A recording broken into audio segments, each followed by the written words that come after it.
కళ్ళలోకి కన్నీరు రాగానే మాట కొంచెం తడబడుతుండగానే ఏమైంది మామా అంటూ అడిగే గొంతు వీరా.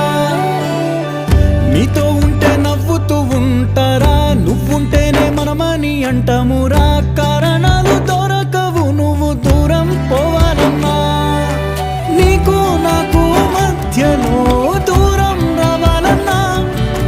వద్దు అంటూ ఆ క్షణాన్ని ఏడుస్తూ ఆపనా. గమ్యం చేరే పయనాన్ని స్నేహం ఆపుతుందా. నీ మంచే కోరి పొమ్మనేంత ప్రేమే మాకు లేదా. అల్లుకున్న తీగతో కలుసుకున్న కులం, స్నేహమన్న మాటలో ముచ్చటైన ముకురం. అందమైన జీవితం పంచుకున్న దోస్తులు.